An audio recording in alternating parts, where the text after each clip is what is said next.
Hello, I'm Pastor Len Smith, one of the ministers here at Shepherd's Heart Fellowship in Osceola, Indiana.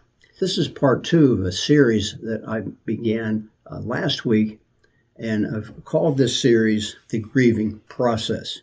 And I'll be sharing during the grieving process not only some personal experiences, but also observations of people that I have seen go through the grieving process in my last nearly 30 years in the ministry. Today, I'm going to first begin talking about grieving people share certain feelings. And I'm going to be going through several feelings, 6 major feelings that people experience during the grieving process.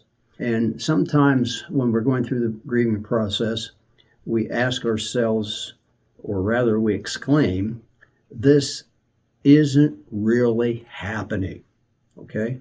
That's called the shock and denial phase of grieving. Your first reaction to any loss might be to deny your loss or to feel emotionally numb. Eventually, you'll be able to face the reality of your loss. I remember when I conducted my paternal grandfather's funeral back in the year 2001, I believe it was. And I was amazed at the funeral. There were a lot of tears. But my grandmother was not crying at that funeral. And as I met her after the funeral and visited with her, I asked her the question. I said, "Grandma, why weren't you crying at Grandpa's funeral?" And she looked at me and she said, "I remember when I was 6 years old and my father died, and I cried so much at his funeral." And she sort of said, I guess, that she was just all cried out, even though others were shedding tears at my grandfather's funeral. Sometimes people following a loss ask the question, why me? Anger. Your loss may seem unfair. You may feel angry with yourself or others for not preventing the loss. But you always have to remember you can work through your anger. Maybe when a person unexpectedly loses their job through no fault of their own, they may experience that anger. Sometimes people experience feelings of guilt. They may look in the mirror and say, if only I had done something different.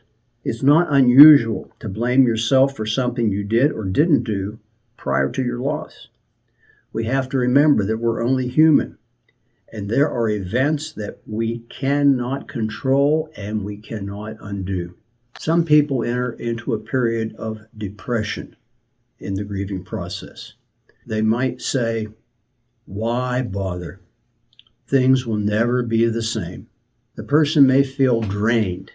They may feel unable to perform even routine tasks. But you have to remember, eventually you will become involved in life again. Some people have said this when they experience a loss, especially a loss of a loved one or a spouse. They might say, I can't make it on my own.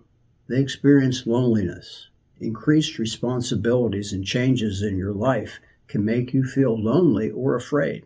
But as you meet new challenges and develop new friendships, these feelings can also fade in time.